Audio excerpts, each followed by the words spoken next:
Hello friends, welcome to my YouTube channel. आखिरी video में हमने maximum horizontal range of projectile उसके लिए इक्वेशन प्रूव किया था। ठीक है, तो वो इक्वेशन था r is equal to u square sine 2 theta divided by g. U मतलब इनिशियल स्पीड थी, थीटा जो था एंगल ऑफ प्रोजेक्शन था, and g is acceleration due to gravity. ठीक है, तो आज की इस वीडियो में हम फाइंड करेंगे कि 30, 45 एंड 60 डिग्री तीन एंगल से किसी ऑब्जेक्ट को फेंक दिया है, ऊपर प्रोजेक्ट किया है। पहले 30 से प्रोजेक्ट किया, दूसरे केस में 40 से प्रोजेक्ट किया, एंड तीसरे केस में 60 एंगल से प्रोजेक्ट किया है। और तीनों में भी हमने 10 मीटर पर सेकेंड इतनी स्पीड से फेंका है, उसको प्रोजेक्ट किया है। ठीक है, तो तीनों में हम देखेंगे कि कौन से केस में मैक्सिमम रेंज कवर करेगा वो जो ऑब्जेक्ट है। ठीक है, तो पहले हम अगर 30 से प्रोजेक्ट किया है और इनिशियल स्पीड है 10, तो उससे हम देखेंगे उसमें कितना रेंज कवर करेगा। So R30 is equal to U जो है उसकी वैल्यू दी है 10, मतलब इनिशियल स्पीड, तो U स्क्वायर है तो 10 स्क्वायर इज 100,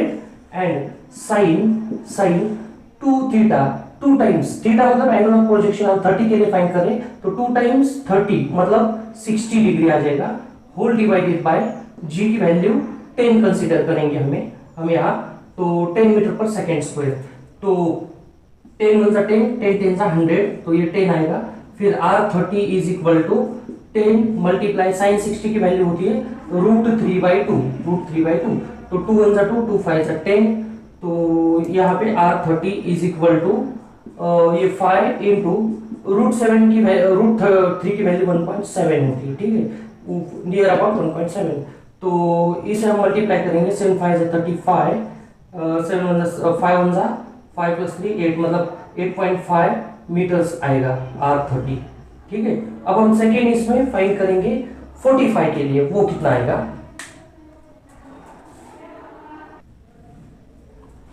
तो इस एंगल के लिए फाइंड करते हैं, थीटा इज इक्वल टू 45, मतलब 45 डिग्री एंगल करके उसे 10 मीटर पर सेकेंड की स्पीड से प्रोजेक्ट किया है। तो R45 इज इक्वल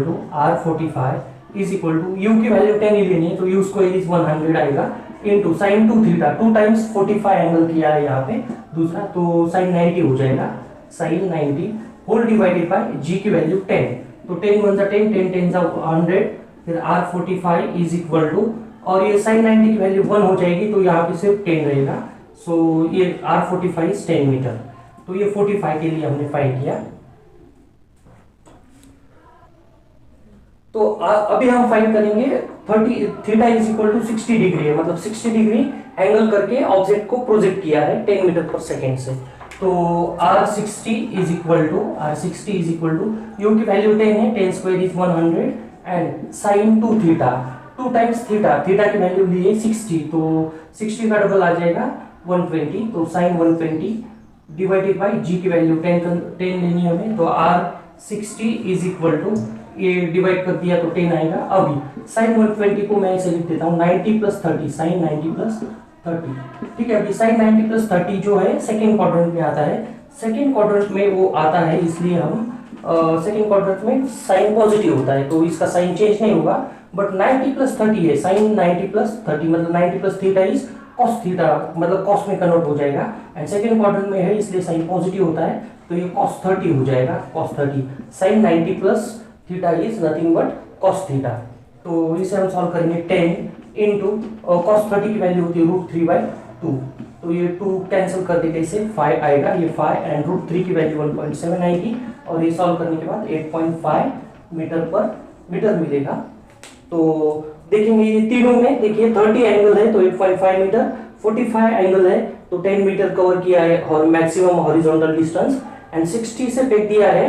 तो 8.5 ही मिल गया, मतलब 30 के लिए 60 के लिए सेम मिला है। तो 30 एंड 60 ये जो है एक दूसरे के कॉम्प्लीमेंट्री एंगल्स है, तो कॉम्प्लीमेंट्री एंगल्स के लिए रेंज जो होती है वो सेम होती है, एंड मैक्सिमम रेंज जो प्रोजेक्टाइल है वो कवर करता है जब एंगल उसको 45 डिग्री